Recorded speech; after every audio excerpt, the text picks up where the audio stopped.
Welcome to the What I Wish My Parents Knew Forum, Finding My Spark, Youth Leadership and Advocacy. My name is Shannon Straisner. My pronouns are she, her, hers. What I Wish My Parents Knew is an action team of the San Diego Military Family Collaborative. What I Wish My Parents Knew forums are a collaborative effort among youth, families, service providers, and the community. The forum's goal is to bring youth and their parents and caregivers together to talk about often tough to talk about topics and provide tools to help continue to strengthen families. Over the 2020-2021 school year, we've covered distance learning, the link between mental health and physical health, and online safety. Today's forum is the last in the series, and we are approaching it a little differently. Youth are integral partners in the forums. They inform the topics covered, they provide their perspectives, they create marketing, and they facilitate much of the forums. So the last forum is dedicated to youth leadership and advocacy groups. The youth groups presenting today are inspiring, creative, altruistic changemakers. You're in for a treat today. Later, you'll hear from our subject matter expert, Linda Garraby, who will share about the benefits of youth leadership and advocacy and how adults can nurture their passions and curiosities. Now we'll watch a brief video from our Humans for Humanity leaders about how being in a club has enhanced their high school experience.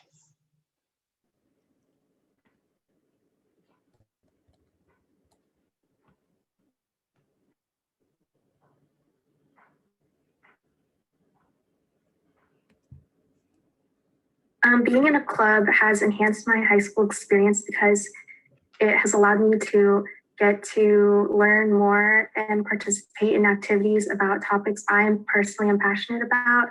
And it's also helped me form stronger bonds and connections with peers and people who share the same interests as me. Really similar to Faye, the clubs and groups that I've been a part of are actually what helped me discover what I'm passionate about. And has helped me figure out like college and a career path that I may even potentially be interested in, as well as just teaching me that critical lesson that working with similar minded people makes things be so much more productive and so much more enjoyable. And so being able to find a bunch of people that have the same passions as me and who love to work just as hard as I love to work, it is very empowering, and it's made my high school experience so enjoyable. Being in a club has enhanced my high school experience by helping me grow as a person, by learning more about the people around me and about myself and how to take care of myself and how other people around me do that as well. And it has helped me stay connected to school during distance learning when it's really hard to do that. Yeah, adding on to what Nick was saying, for me, not only has it helped me grow as a person, but it's helped me become more comfortable with the environment that I'm in. Just knowing that I have more people other than just the friend group that I entered high school with that will have my back and that I can talk to about everything. Yeah, for me, I think being in a club has probably enhanced or pretty much helped me to be a more social person, and also to pretty much gain more connections with people that I probably wouldn't have known if I wasn't encouraged into participating in a club. I think, just to keep it short, being in a club has allowed me to feel like I'm doing something with my high school experience and not just going through my classes. And also I've been allowed to connect with people that otherwise I wouldn't really connect with.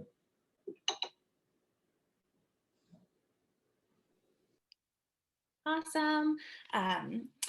Good evening. My name is Stacy Childs. I work with Miss Shannon over at Sarah High School with Say San Diego. My pronouns are she, her, hers, and I'm one of the youth advisors for a youth group you're going to hear about in a little bit called Elevated. So I'm going to talk a little bit about these forums and how we got to where we are today. As Miss Shannon mentioned, this is our fourth and final forum of the school year, and we give much credit to the success to our youth leaders who help shape these events. In the past, before each forum, we survey high school students asking, what do you wish your parents knew about insert a topic such as stress, mental health, distance learning, life after high school. We then share these survey results with our youth leaders who provide their feedback and perspective coupled with our subject matter experts. And basically that's how these events take shape. All of our youth leaders are not just involved with What I Wish My Parents Knew, but they participate in many other clubs connected to the school and their community. And so tonight's forum is all about giving space to honor the work that these amazing young people are doing. During the next 30 minutes, we're going to learn about each of these 7 groups that you see on the slide, and we'll get a chance to hear what we can do as participants to support them in their space. Next slide, please. Throughout the youth presentations, we'll also see photos from some of our other youth leaders who participated in a program called Through My Lens under the Aja Project. Through My Lens uses photography as a tool for young people to tell their story, document and raise awareness about social issues that impact them. Tonight, you'll see some of their pieces as well. So I would like to now introduce our first youth group called Circle of Friends, and the presenters are Gracie and Frank. So Gracie and Frank, feel free to unmute yourself and share a little bit about Circle of Friends. Hello there. My name is Frank, and I'm a member of Circle of Friends. Hello, my name is Graciana. I am the president of Circle of Friends. My pronouns are she and her. Oh, and I forgot to introduce myself, at least elaborate. My name is Frank. I use he, him pronouns. I'm a member of Circle of Friends, and I'm a senior. So you may be wondering on why is Circle of Friends meaningful to us? Well, the reason why Circle of Friends is meaningful to us is because it promotes inclusion and friendship of all people in a high school campus, like people from all sorts of demographics, which is very nice if you want to have a very tolerant campus. And so as a result of this, it is a safe place to socialize, hang out, and meet someone new, which is very fun, especially in these troubling times if you want to, keep your sanity in check. Picture from Circle Friends. Circle of Friends matters to us in our community. Being part of this club will help others feel welcome and not be alone, and can ultimately change lives. Some people may not have friends or may get bullied. As a club, we will not judge you for your personality or your appearance. You can feel free to be yourself. Next slide, please. And if you don't believe us, then listen to these wonderful testimonies showing various students throughout the years talking about how wonderful and great our club is. As you can see here, we have Charlie, who said, "I like to share with one another, connect, and find common interests." Karina said, "There are some people that like to draw, like movies or Disney characters that I would like to talk with." Charlie again also said at the Circle of Friends, he's a very prominent member of this community, okay? So Charlie said that the Circle of Friends Winter Ball had good music, cookies, and a photo booth and food.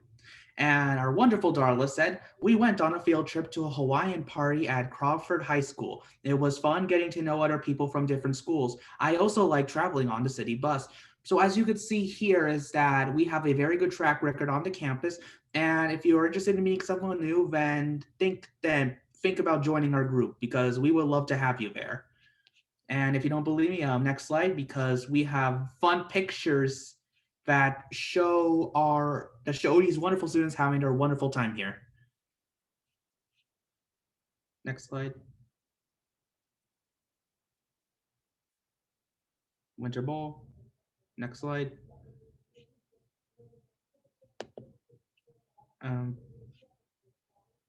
It's good. Next slide. And we would love for people from general ed, separate classes, and stars to come together and join a group. We want to encourage the community to recognize individuals with disabilities as humans. We are all people. We all have the same feelings. We all deserve kindness and compassion. If you want further more information, email us at sarahcircleofriends@gmail.com. Next slide, please. Thank you so much, Gracie and Frank. Your pictures are so fun. Who's ready to be back in person for fun things like that? Yes. So thank you so much. And I would like to, the pictures you're seeing on the screen are from our senior, Tomas Sanchez, who is with Aja. This is some of his work. He's actually been with Aja for 4 years. He's done some amazing things and brought awareness around things such as poverty, bullying, violence, and mental health. So we're really proud of him. Next slide. And now I'd like to introduce Charlie and Matthew, maybe, if Matthew made it in. Hi. From GSA. Matt wasn't able to make it in, but I'm Charlie. I use he, they pronouns, and I am the president of the GSA at Sarah High School. And at the GSA, we encourage inclusion of everyone. We set out to create the safest place possible for everyone, regardless of age, gender, sexuality, race, disability, neurodiversity, and any other factors that often lead to lack of acceptance from others. We've done a few exciting things to combat this negativity. For example, of course, we reinstated the club. We also created a list of books that include characters of color and LGBT characters so that it's easier for people to see themselves reflected in the media. We also discussed how to address certain issues within our community and encourage suggestions from any of our members. This issue we hope to lessen is the intolerance in our community and even just our school. It matters to us and to the community because everyone should be respected and appreciated for who they are as equals. Next slide. And we tolerate and appreciate everything but intolerance, and so should you. It's tricky when you're going solo, when you plan to do it as a co-facilitator. So great job. I love your mission, and I'm really interested to see those books that you have suggested. So I'll have to talk to you after about how to get that, or maybe you can unmute and tell everybody, where can we get that list? I can find, it's on a Google Doc. I'll try to find it. That would be really I'll cool. put it in the all chat that effort that you put in. Yeah, I love it. Thanks You're so welcome. much. So now I'd like to introduce Holly, Shada, and Jesse from Club Elevated. Thank you. Hi, everyone. My name is Holly Kirkman. My pronouns are she, her, and I'm the president of Club Elevated at Sarah High School. Jesse and Shada, do you guys want to introduce yourselves? Sure. My name is Shea Parisian, and I'm the vice president of Club Elevated. And I'll pass it on to Jesse. Hi, I'm Jesse Turner. My pronouns are she, her, and I'm a member of Club Elevated. Our mission statement is to build a community of youth who value mental and physical health by advocating for social issues, by providing positive influences that cultivate a fulfilling school environment. So next slide, please. The way we achieve it is by the school includes, but not limited to, teaching youth leadership, increasing students' mental health awareness, and preventing youths using substance. Now, you might be wondering why we care. Well, next slide. So we care because the media often portrays teenagers having to use drugs and alcohol as a ticket to popularity. And we want people to realize that this isn't true. And people need to see the value in themselves and others in order to realize that they don't need to partake in these activities in order to be a complete person. We also care about mental health and substance abuse prevention because both causes are intersectional and you can't talk about it without having a talk about how our society discriminates and excludes many different groups of people. So we just want everybody to feel accepted and value themselves as who they are so that we can have a safe society for everybody. Next slide, please. So Elevate has done a lot of events in the past. We're very involved in the What I Wish My Parents Knew forums. We attend the brainstorming meetings and we make visuals as seen on the far left. And we present in both the event itself and at the panels on the end. And all of these other photos on this slide are from 2019. We hosted an assembly around prescription drug abuse with DEA agent Rocky Heron for our school's freshmen. And the picture on the far right is us posing with him. We also hosted a town hall meeting where we partnered with Signet Theater and we produced our own play about youth vaping. This year, we also got to be on KUSI News, and we talked about a law that California has called the Social Host Ordinance, as well as what our club does. Next slide. So in the past, we've also gone to elementary schools and done presentations there. So the two photos on the left, you can see a few of our members, including Shada, up there presenting to the 5th graders. Then we have the Camp YDI, or Youth Development Institute, that we attend every year, which is a lot of fun. And we've also managed to adapt to presenting online. And one example of that was our youth PSA contest that we did with youth advocates. Next slide, please. So upcoming and ongoing events.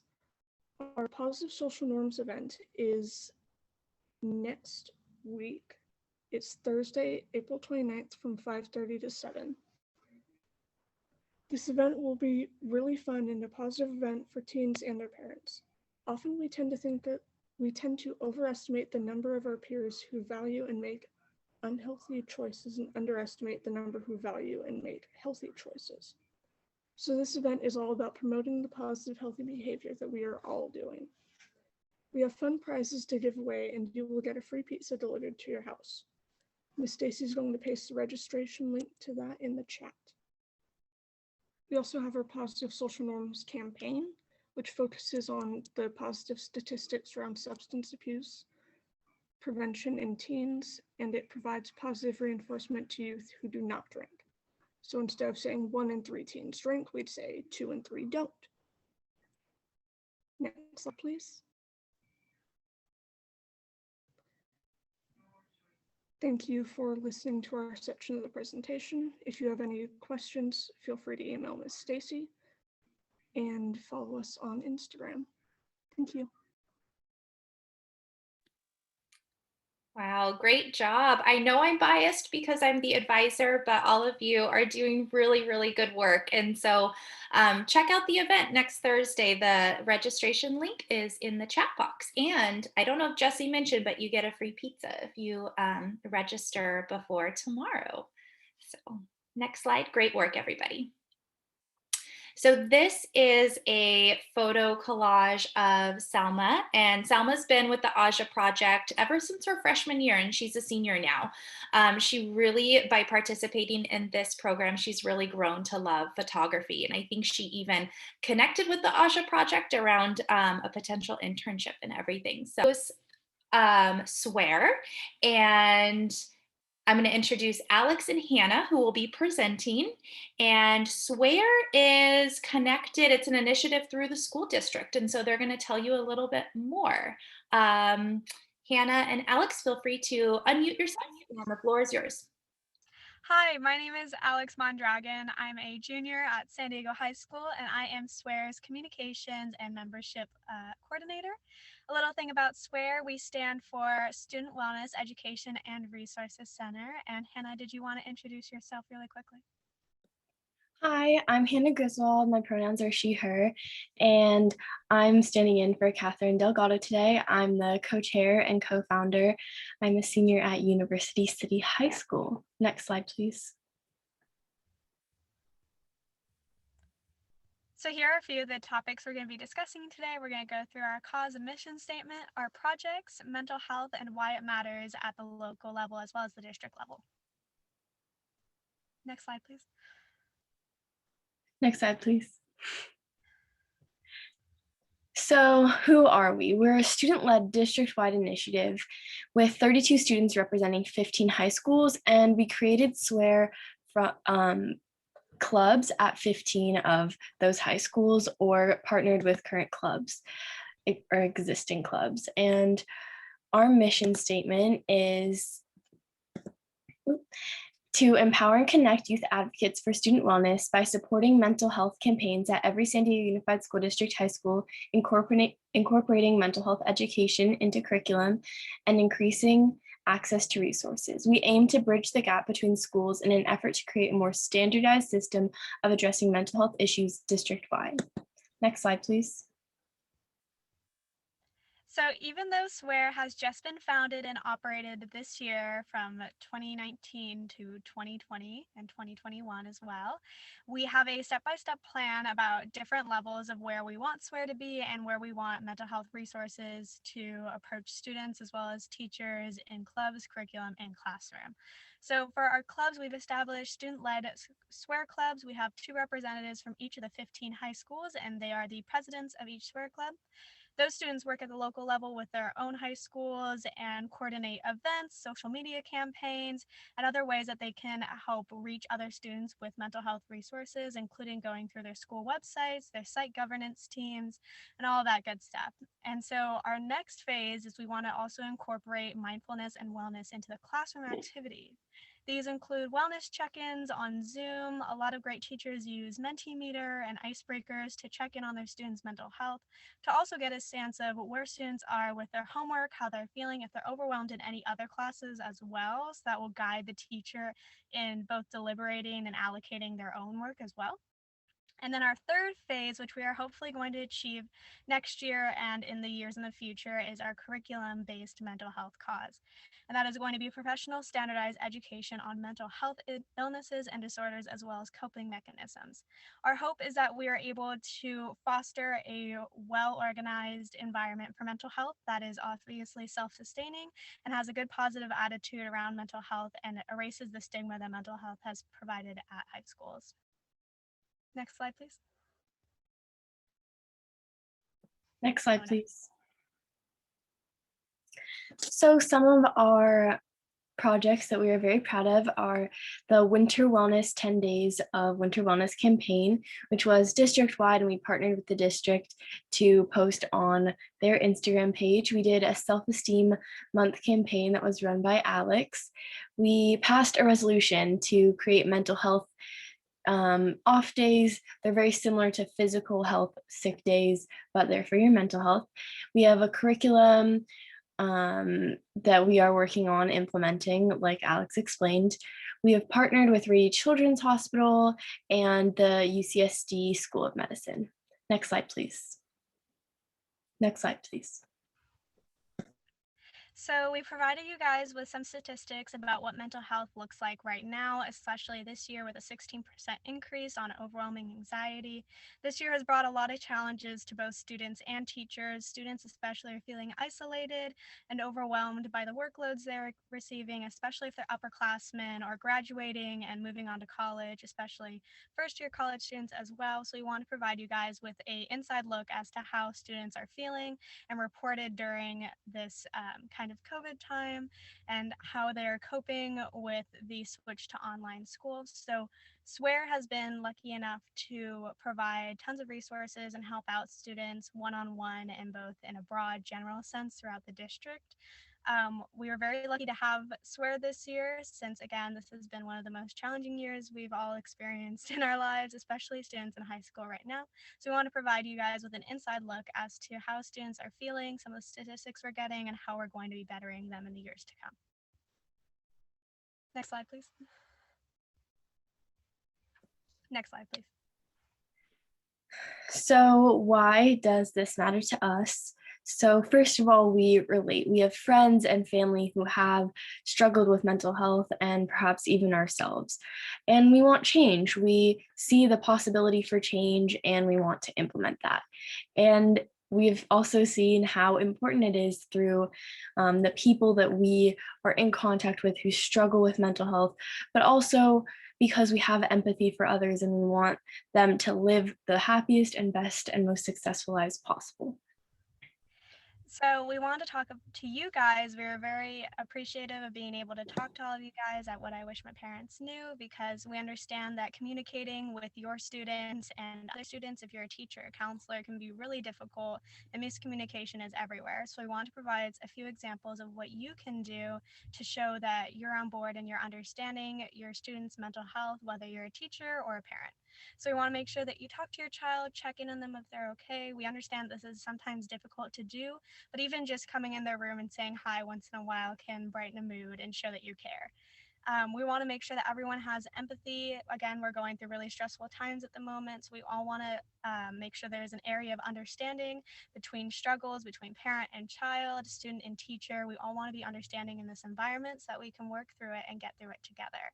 Next slide, please. Thank you so much for having us, and we hope that you consider our club.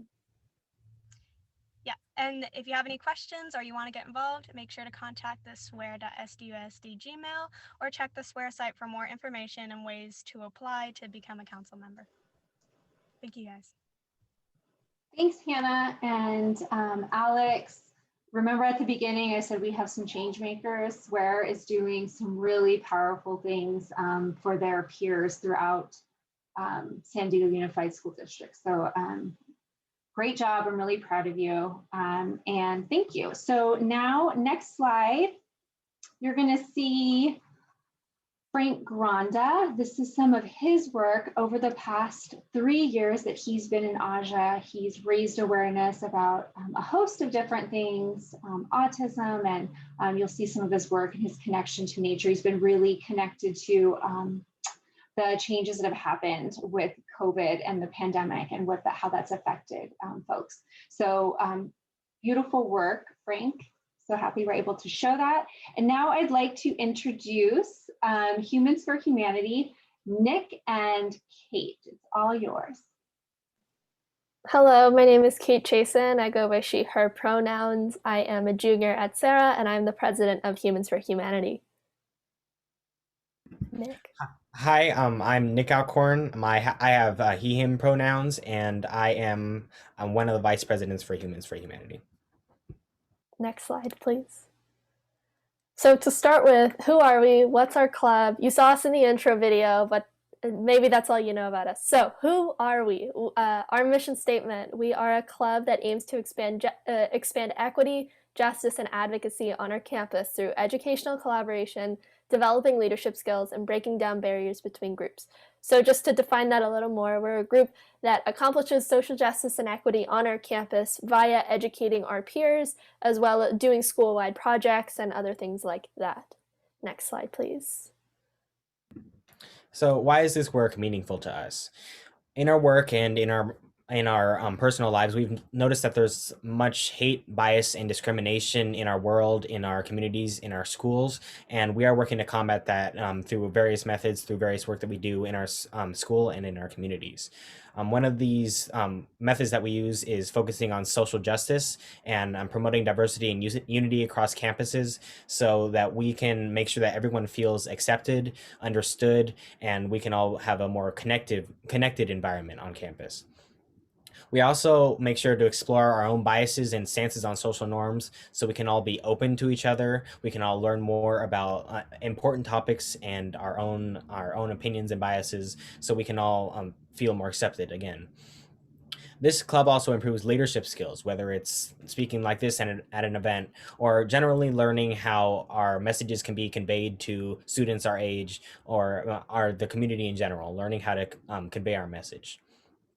Lastly, the most exciting part, I think, is that we can see the direct impact on our school. Through our work, different things that we have done, whether it's classroom presentations or interviews with our fellow students, we have noticed that there has been a greater awareness for the different topics that we talk about. And that is something that I really like seeing, something that's really exciting.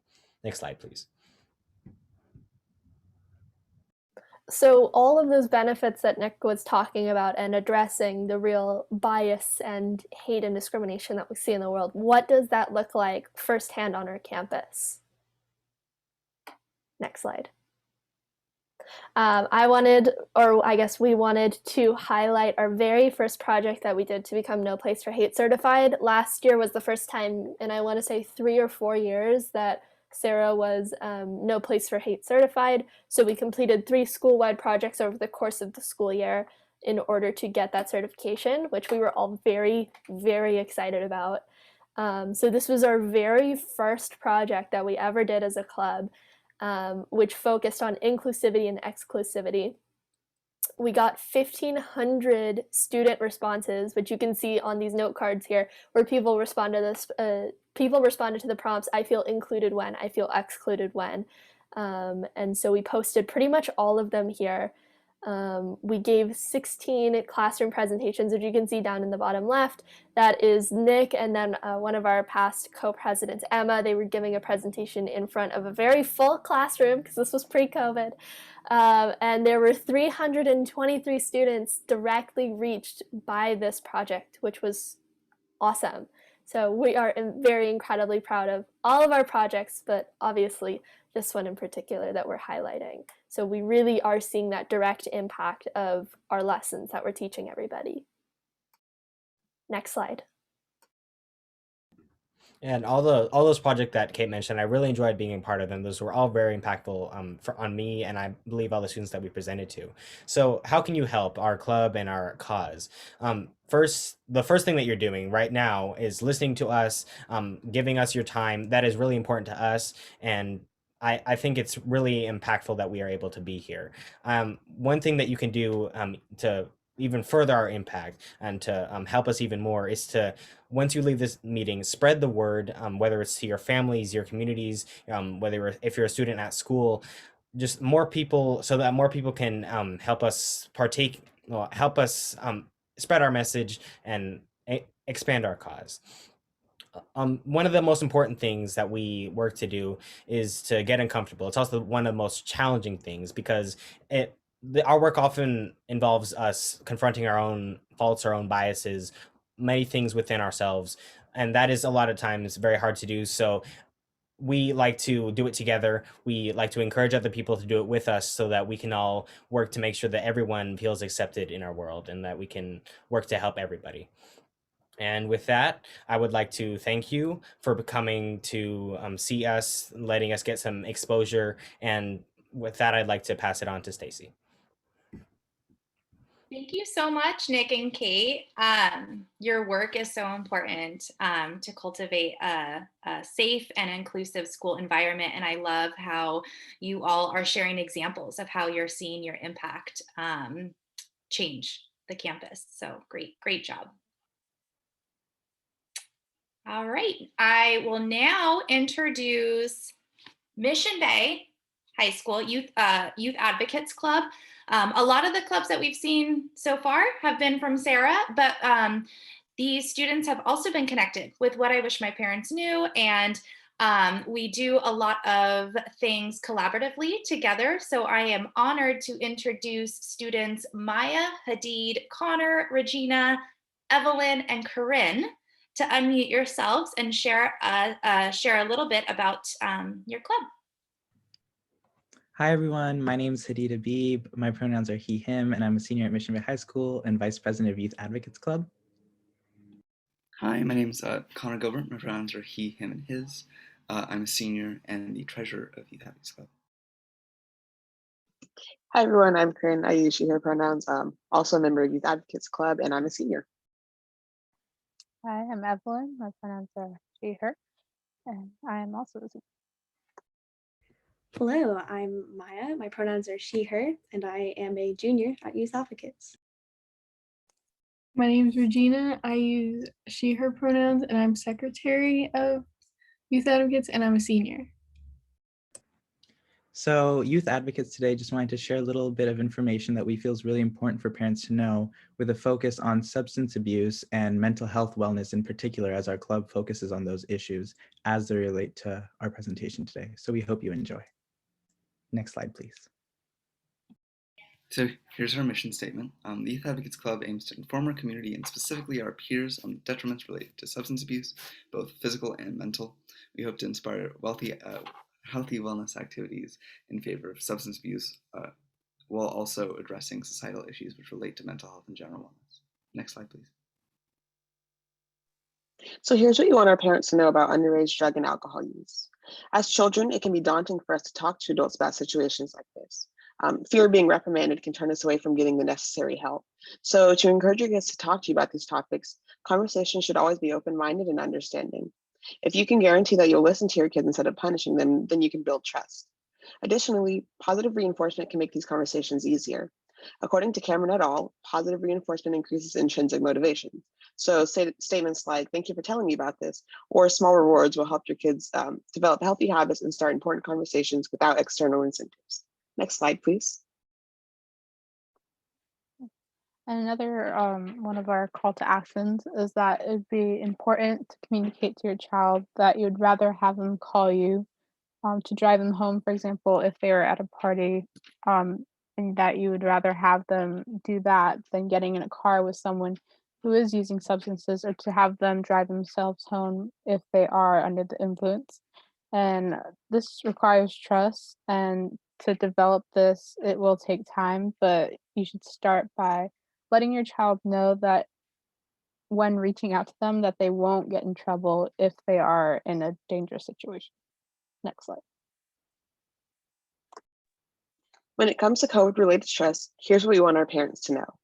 COVID has permeated every aspect of our late maturation stage, like school, work, social activities, and other necessary aspects of growing up. Distance learning makes an already difficult situation even harder to deal with. So your older teens will likely be feeling stressed about applying to and paying for college, earning good grades, maintaining social connections, and making our parents and teachers proud. When we come to our parents with concerns about COVID-related stress, it can be easy to dismiss this as being overdramatic. So instead, we ask that you treat us like adults, but also recognize that we're still maturing. As quoted by Dr. Steinberg, adolescents possess the intellectual skills necessary to make informed adult choices, but not necessarily the social and emotional maturity necessary to deal with them. What that means is that we can handle school, work, and familial responsibilities, but as adolescents, it can be very difficult for us to deal with the emotions that come with these responsibilities. Next slide, please. Yeah, so in conclusion, we hope that this presentation has provided you with some steps that we believe would increase the safety of children everywhere, and adolescents, of course. And in conclusion, we hope that parents learn to create an open line of dialogue with their children, remain understanding and open-minded, cultivate a sense of trust with their kids and a trusting relationship with them, and take into account the difficulties of this year in particular with COVID, and reach out to their children, since, as some other previous presentations have stated, it has increased. So having parents listen to you would be quite nice and quite beneficial. Next slide, please. So thank you all for listening. It was an honor for us to present our thoughts and hopes for you all in this environment of inclusion and understanding. We really hope that everyone enjoyed and was able to gain something. Thank you again. Thank you all from Mission Bay Youth Advocates. Your presentation was so well researched and so well kind of put together, so we really appreciate it. And you all are doing great things in the community. So thank you all. I'd now like, next slide. Our final AJA work is from Kelsey Thomas. She's a junior at Sarah. Kelsey she was even with AJA, participated when she was in middle school. So she's been very connected to it, and she shared that it helps her express her creativity and stay connected with photography to her peers and help express herself.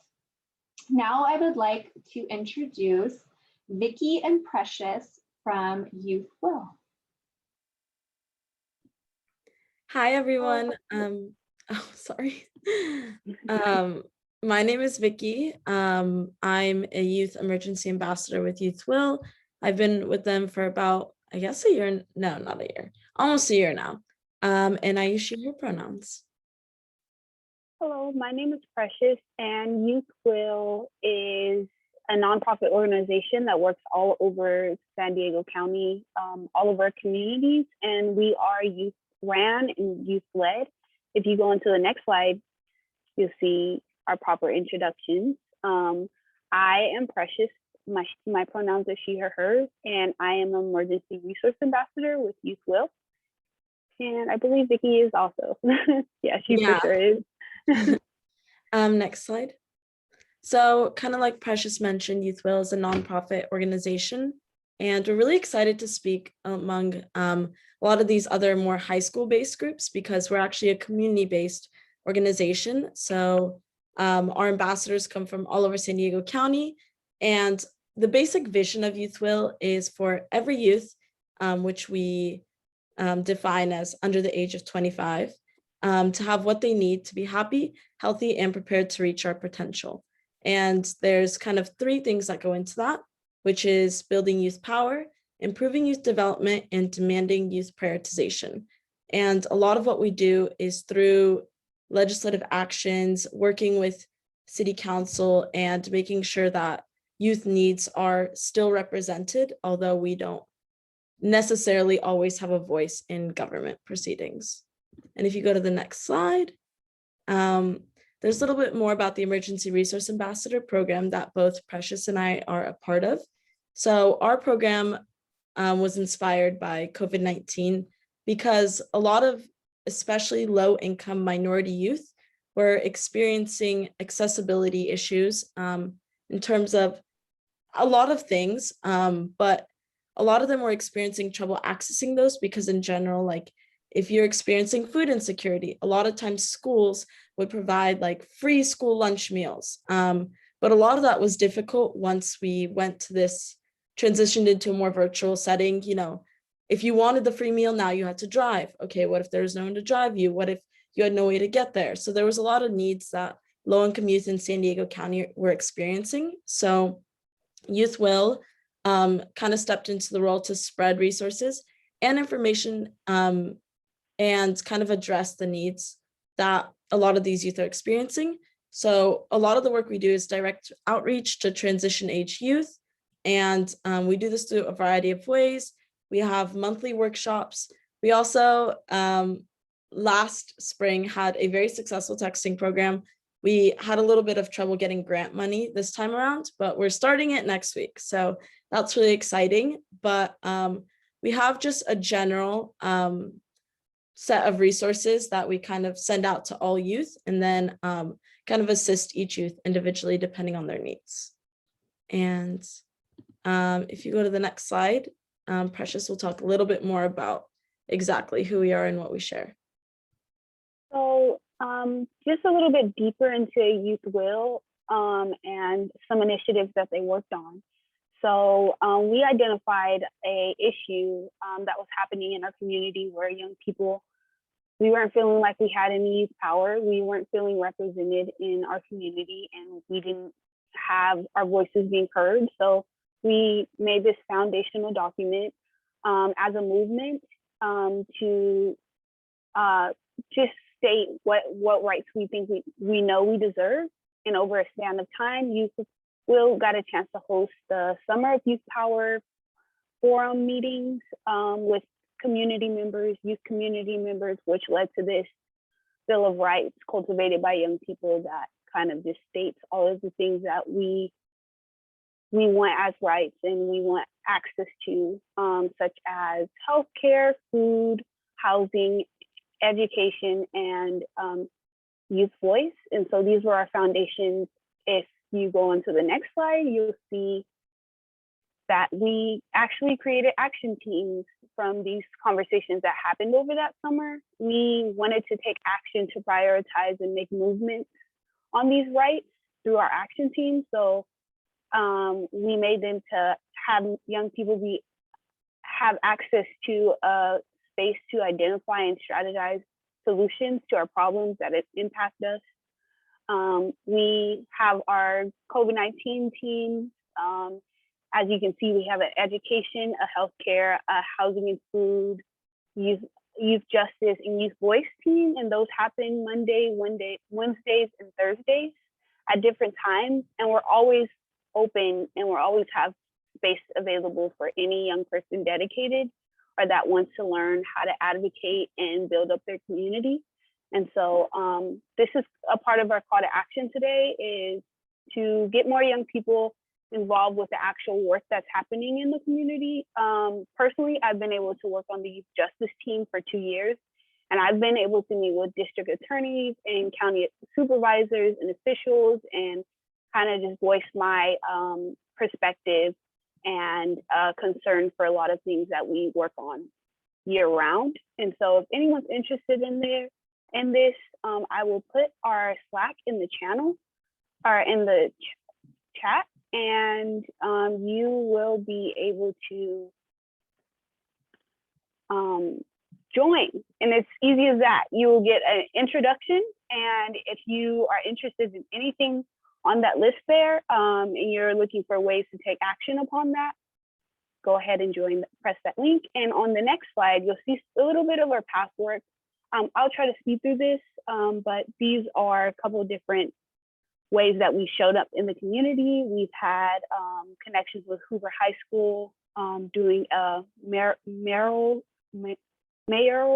forum. We have our COVID-19 demands that we dedicate ourselves to during this time to prioritize. We had our affordable housing political campaign that we worked on and supported around homelessness and affordable housing, which was a $900 million initiative. It was really awesome being a part of that. We also got a chance to successfully advocate for a youth environmental corps, and that would support youth employment in environment and green spaces.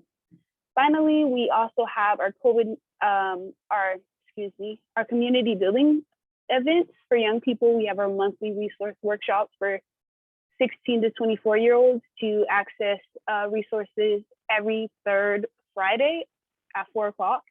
And we've also campaigned to make menstrual products more accessible to the community with Planned Parenthood in the past. And on to the next slide, I'll pass it back to Vicki and we'll close out soon.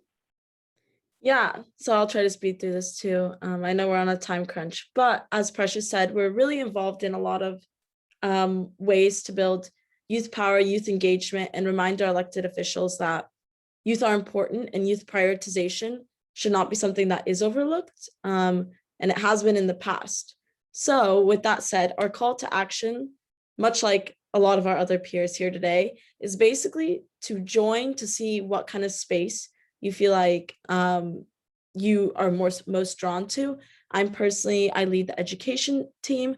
So we're working on campaigns for increasing mental health education, ethnic studies education in San Diego. There's healthcare, environment, all the campaigns that Precious mentioned. So I think earlier, I dropped it in the chat. So you can see our email. We're pretty responsive on that. Definitely follow all of our social medias because that's where we post a lot of like our events and updates that have to do with basically everything. And we also have our Slack. So our Slack is probably the most used. If you're not familiar with it, it's definitely intimidating the first time you join Slack. I won't lie, but it's a really useful tool and a lot of advocacy groups do use it. So if that is something you're interested in, definitely check that out. And with that said, I will pass it back. And thank you all for your time. And if you have any questions, definitely feel free to DM us on Zoom or again, access any of these platforms that we've put in the chat. Thank you. Thank you, Youth Will, and everyone who has presented. Next slide is the transition. And we love hearing from all of our groups that work to maintain healthy environments in our schools and communities. We would now like to introduce our subject matter expert who knows a lot about youth development and works closely with several of the groups we just heard from. Linda Lee Garraby is a youth development professional that works for Friday Night Live program at the San Diego County Office of Education. Friday Night Live builds partnerships for positive and healthy youth development, which engage youth as active leaders and resources in their communities. Linda is currently working towards a master's in youth development and has been working in youth development for 10 years. Linda, we are so happy that you are here with us. The floor is yours. Thank you, Nick, for that introduction. Hello, everyone. My name is Linda. My pronouns are she, her, and I work for the San Diego County Office of Education. Thank you for having me here today to talk about the importance of youth advocacy. I'm a little nervous to present now because all the speakers before me did such an amazing job. So I'm not sure how I'll follow that, but I will try. Next slide, please. Awesome. So there are 3 ways that youth can participate in a program. Youth as recipients, which is an approach that focuses on youth receiving the services that adults have designed for them. Youth as resources, youth help adults design and implement programs with adults still being in charge of the outcomes. And then there's youth as partners, an approach in which youth form partnerships with adults, and both youth and adults are responsible for the design and implementation of programs and activities. Today, we're going to be focusing on youth as partners because when we talk about youth advocacy, we need to talk about youth adult partnerships because this is how youth advocacy can be effective. A youth adult partnership is when each party has the opportunity to make suggestions and decisions, and those suggestions are valued and recognized. It is when we as adults and young people can work in full partnership towards a common goal. So that means sharing the power with youth and respecting and having confidence in their judgment to make these decisions. Next slide, please. So why are youth adult partnerships so important? Well, youth adult partnerships arise from the idea that young people have the right to participate in developing programs that serve them. Youth who are actively involved in decision making about programs and activities that benefit them are more likely to have positive developmental experiences. And youth of these partnerships have said that programs are more effective when youth are part of the design, the development, and implementation. Also, partnering with youth and respecting their ability to contribute provides protective factors for these youth. Some of these protective factors help youth resist stress and negative situations. For example, it helps to increase social competence. This increases their responsiveness, flexibility, empathy, caring, communication, and their ability to have a sense of humor. Problem-solving skills, the ability to think abstractively, to be flexible, to arrive at alternative solutions to social problems, and it increases their autonomy, their sense of identity, and sense to act independently and to make critical decisions. Finally, it increases their sense of purpose and future, and so it helps them create healthy expectations, goals, motivations, aspirations, and to be hopeful. Research also identifies a key protective factor is their ability to feel like they have control over their environment and their decisions. And by contributing to one's community, that significantly increases their belief that they can make a difference and that people should be part of their community or advocate for it. Next slide, please. And next slide, please. Thank you. So Search Institute has identified 40 developmental assets that young people need to succeed. Half of these assets focus on the relationships and opportunities they need in their families. So that includes school, families, communities. These are external assets. The remaining assets focus on social emotional strengths, values, and commitments that are nurtured when young people, within young people. And these are internal assets. Parents and adults that work in partnership with youth must, 1, express care and take interest in and value youth talents and abilities.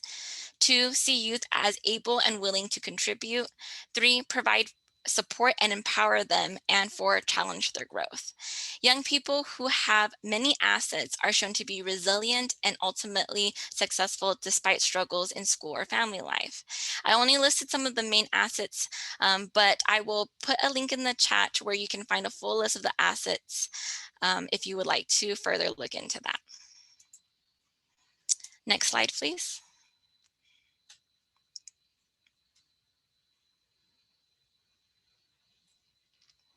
Next slide, please.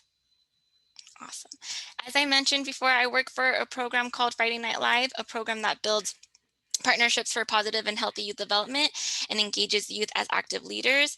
We promote youth involvement through the program in a variety of ways. We have the ABC Youth Council, also known as Activists for a Better Community, a group of San Diego youth that work to create positive change in the community. And all of our events are youth-led, from town halls to prevention campaigns. Even our meetings are facilitated by youth. In our program, we see youth as valuable resources we can learn from in order to effectively elevate youth voice and create positive community change. Our program works in schools and in partnership with community organizations like Club Elevated and Mission Bay Youth Advocates. And so we're really happy that we're able to foster these important relationships in our partnerships. Next slide. All right, so how can you as parents become involved? When youth contribute to the community, you give youth an opportunity to contribute and offer their input. Allow active collaboration between adults and youth, and those adults can act as mentors for youth. You're connecting youth to policy efforts, encouraging youth to identify their own interests and activities where they can make positive changes, and you're allowing youth to confront serious social problems and become active community citizens. All these processes help develop skills and strengths in leadership, communication, and other really important life skills.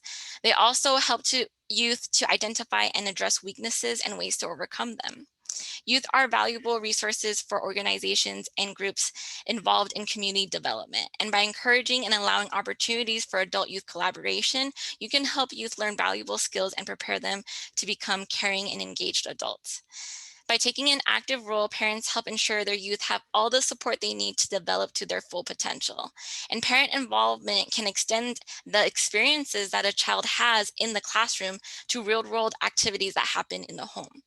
A parent who understands what their child is working on has a better sense of what is going on in their lives and their environment, and which areas they need to work on to improve confidence and ability.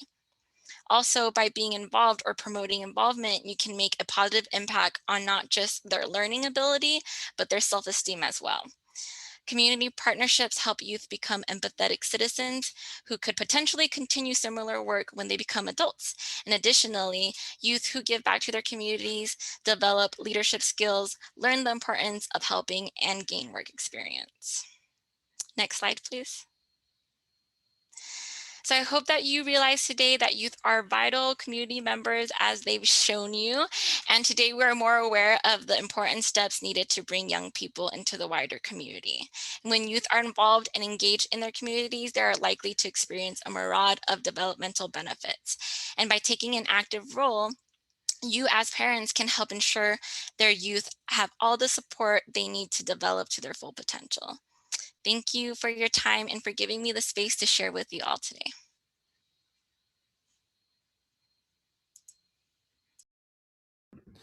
Thank you, Linda, for sharing a lot of useful information and resources that we can all use to create positive change in our lives and our communities.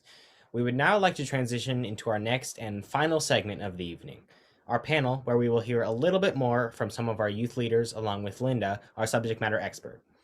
We do want to acknowledge that with all of the great information about all the clubs and organizations here, we are going a little over our time, but we do want to thank you all in advance for staying on a few minutes after. I would now like to turn the floor to our panel moderator, Mrs. Jennifer Gibbons with Military Child Education Coalition. Hi, everyone. Thank you so much. This has been just amazing. And I can't even, I'm sitting here absorbing all this young energy, and it's just making me so hopeful. So I know we are running late, so let's jump right in. I've got a question for Maya. Maya, how can the caring adults who are listening today, who are here, and Linda addressed it a little bit, but how can we support you day in and day out? And be advocates for you as you find your way in this world? What do you think? Thank you so much for that question. Yeah, Linda did touch on this like right just now, but I feel like there are very many tangible ways that if you're like a parent or caregiver to your children, to uplift them, especially in regards to like these youth leadership movements. So I think the number one thing would be listening to them and actually caring about what your child is interested in and getting involved with what they're interested in, because these are very formative years. And when you show that you can actually pay that special attention to what they are doing and what they care about, it definitely is quite encouraging, like nothing else would be. So yeah, definitely just listen to your kids. Maybe if your child is expressing the want to do something, but they don't really know where to focus their energies, you could help them out with that. You could do research about the clubs that their school offers and talk with them about it. And you can give your time for that, because it's just such a good cause. So yeah, I think that's some easy ways to do it. That's exactly right. And it's easy, simple steps, right?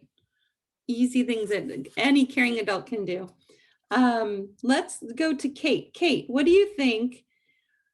Not even just the kids who are speaking today, but what do you think prompts people to support a cause or an issue? How do you become impassioned about something? For Kate.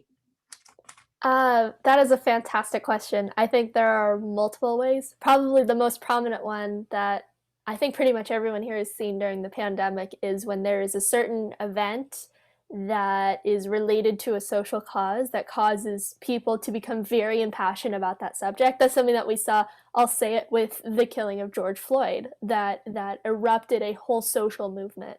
Another way that people get really passionate about a cause is if they have some sort of a personal connection to it. So like with Swear, we founded that because a lot of our friends have suffered through mental illness, or we suffer with it ourselves. And so that is something that we wanted to help others address and deal with. Or obviously with some teenagers, I guess the shallow answer, some teenagers like to do it, like to address social causes because it looks good for college applications. But a lot of them find, yeah, but a lot of them find along the way that they really end up enjoying the work though. Exactly right. Exactly. Thanks, Kate. Last question for all three, for Linda, Kate, and Maya. What are the ways the adults and the youth leaders have worked together to create change and drive movements, and what has made that effective? Maybe Linda, you can start there. Thank you for that question. Oh, there's so many I can think of, but the one that comes to mind is 2 years ago, there was a group of San Marcos Club Life students that realized that the parks in San Marcos weren't all smoke-free, and they wanted to make them so. So we supported them in this Photo Voice project where they took all these photos of all the litter caused by cigarettes at the park and presented that to the city council and was able to make all the parks in San Marcos smoke-free.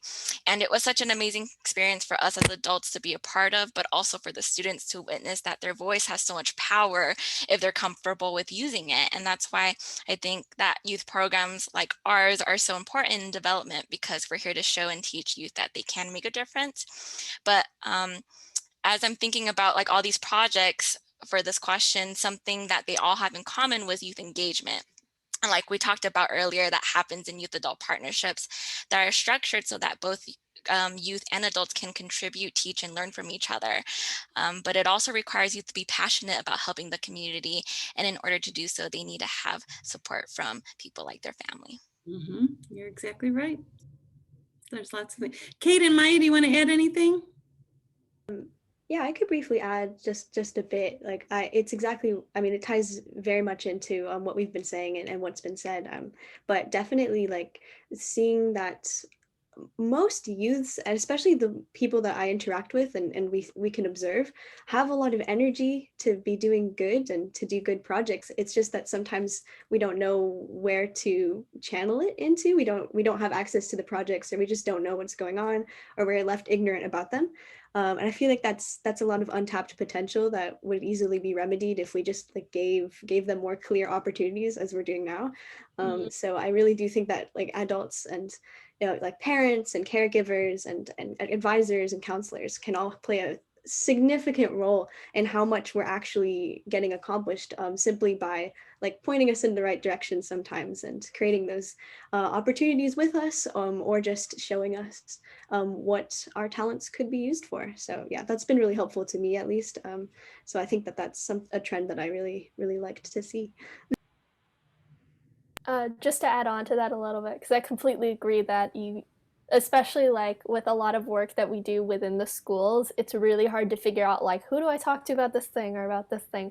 And the way to make those changes that we want to make, like we're all enthusiastic about making those changes, but the way to make them permanent, or at least at the bare minimum long lasting, is to work with adults. And the way that those partnerships are so effective, which Linda alluded to earlier, was ensuring that the youth voice is an active voice in the conversation, and not just saying, oh, we have youth involved in this because they're sitting in the corner and you're not letting them say anything or participate in any way, but because it is a cohesive and evolving and ongoing relationship that is 100% on the adult side and 100% on the kid side, working together to make effective change. Mm-hmm. That's excellent. Good answers all. I think the through line through this whole last hour has been connection and staying connected with what, empowers you and what you feel passionate about, as well as who can help you focus that energy and focus that passion to make real change. And this has just been marvelous. I have, I'm not going to pontificate here, but it is better to light one candle than to curse the darkness. And just this last hour of seeing all these candles that are lit, it's just darkness doesn't stand a chance. So I'm so hopeful after this time. So thank you guys. Thank you, Shannon, for asking me to do this. This has just been delightful. Thank you, Linda, Maya, and Kate, and thank you, Jen. And what a great way to kind of end with that beautiful sort of statement. I love that so much. Beautiful. So thank you all. You can go to our next slide. We're going to wrap up. Thank you, everybody, for, there's a survey. If you could fill that out, it helps us. Danny just put it in the chat. It helps us continue to tweak and make these forums exactly what you all need and want. And then this, like I said, this is our last forum of the school year. It's been a wild 2020, 2021 school year. So I am really thankful for everybody that has continued to support these and continue to be a part of it. If we go to the next slide, I do believe that there is information about how you can continue to stay involved until the fall. We have our What I Wish My Parents Knew Action Team meeting. It's the fourth Thursday of each month. It's actually this Thursday.